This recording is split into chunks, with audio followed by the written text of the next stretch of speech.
Hello, so I've got the board layout here in front of me today from the previous schematic video, and just wanted to go through it today and see what mistakes I've made and what to learn from things like that.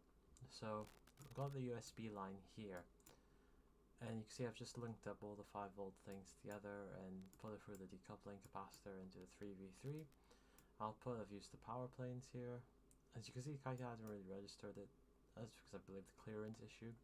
So I'll put a line through, and as well there's extra joints here and through the main output decoupling capacitor into 2 vias here.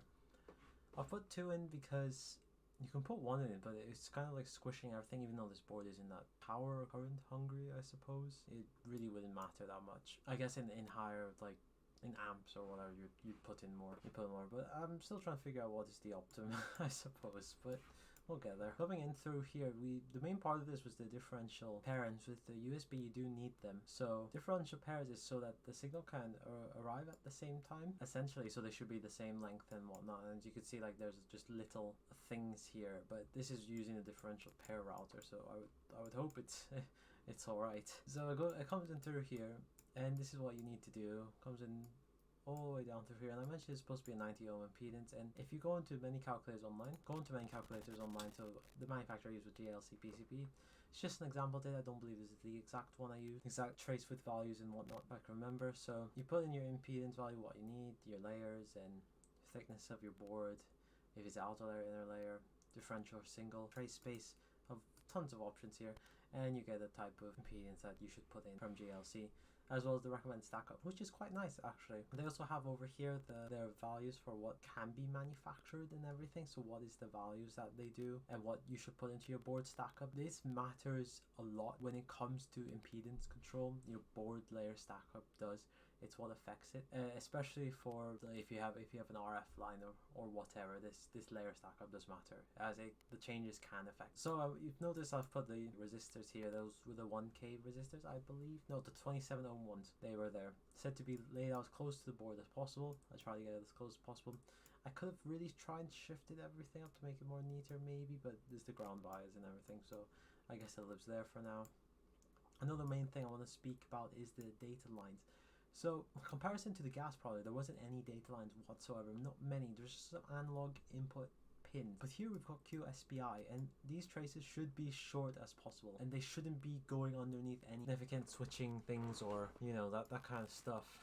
And as you can see here, I spoke about the ground pores. I could probably squish in another via here to get some more pore going on. So if we take the via side, I think that's why I didn't do it, because I didn't have enough space. But I could probably shift this around, push this out. We can get some more space going, but ideally I would like a ground pore coming in between here as well, maybe here for the space allowed, but we can't have everything. But they are relatively short in comparison to what was provided by Raspberry Pi, and that one was pretty short. So this is kind of ideal. Also, I don't really like to put things through vias. If I do, as you can see, due to space and my poor routing abilities, most of you could probably do a lot better than me. But due to my poor routing abilities, I've put it through a via, and really I don't think it makes that much of a difference. But you are inducing some capacitance, and this could affect signal the more vias and switching layers you do. But generally you want to keep things on the same layer if you can. It's just overall more ideal, and since it is a data transfer signal, you don't want to induce or put anything extra within those signals. So that's what I wanted to cover for this data line. Of course, like I said before, don't want anything switching underneath it. So like this crystal, for example, I would not route something underneath this crystal. As you can see, there's nothing being routed underneath here. Everything is going around it. There's some ground around it as well. Could probably squish in a bit more here and here. But coming up to this crystal part, we can see we have the 1v1 regulator. I'm not too sure on this one, it's connected to probably the decoupling cap here. Ideally, I've always routed like if I had a 1v1 via coming in here and then it goes into here. I don't know how this would work. So if you do know, let me know. I'm gonna probably need to search on that one. But again, this is what Raspberry Pi had gave in their minimal schematic, and I just had to follow closely. So what made it interesting is it's a learning opportunity, to find out. Same with the 3v3 here and the crystals here. So these are the two load. So that's the resistor actually. These are the two load capacitors here. Short as possible, nothing routed around them. That's what you want. And we just have the standard GPIO headers here. Coming over to this end.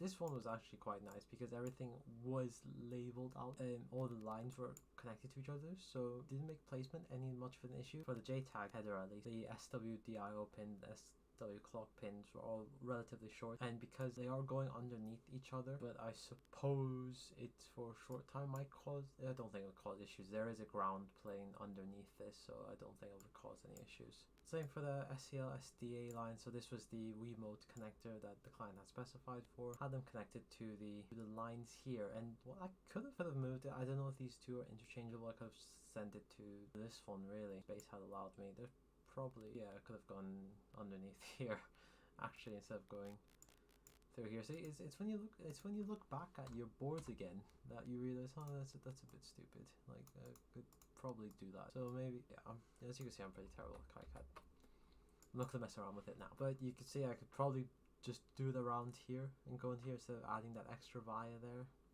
You know, it's just these things that would have made the change, made it slightly better. Thermal vias here. These are the things that dissipate heat through your IC package. Funny story, I did not know any of this existed, so I just like sticking it on, and I was just like, those vias, do they actually help?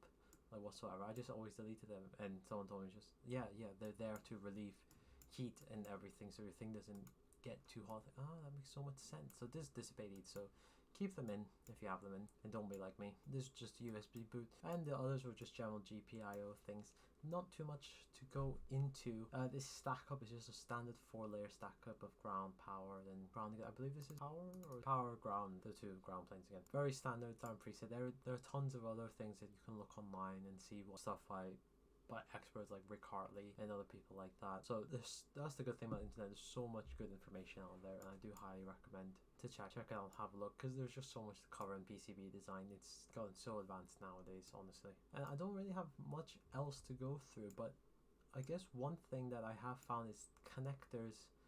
Ideally, that sometimes when I always say like make your own footprint and stuff, but maybe this one would have been a good one, that if you didn't make your own footprint and the mounting holes were off, and you didn't check them, then this wouldn't fit in because this had a tolerance, and suppose you put the smallest tolerance as opposed to the biggest, then your connector wouldn't fit. So always do make your own footprints or measure it to know. I've also put these dimensions around the board. You don't really have to, but the client is going to make a 3D printed enclosure, which is because he wished he knew the dimensions to help him out with making that enclosure, which is honestly really cool. Overall, this project has been really enjoyable, and there's still quite a lot of learning to do from it, as you can see here, and I'm hoping to use this chip a lot more in the future. But if I had to summarize from general PCB layout, keep your crystal separated from data lines, whatever, have as much ground pour as you can around here. Coupling cap should be as close to the board as possible. Have ground vias. I've always connected ground vias straight pads here. Kind of ground pour next to it. Get that guard trace. Silk screen, use it if you can. Make it easier for everyone. So I'll put the connector here, what this does. Probably put this JTAG if need be, but this is a pretty standard thing. Thermal vias in general, placing ground vias to ensure there's no antennas by themselves. So empty spaces, like I mentioned before, perhaps maybe like this one I would stick in a ground via. It's an unintentional antenna, and maybe like all these also could have stuck in a ground via. So I've done for like these smaller ones here, but of course usually I would stitch the whole board instead, and that should cover all bases, if you would. So that was it for this board. Hopefully you did learn something, at least from my mistakes and whatnot, and again, it's just a fun project to do. I'll see you in the next one.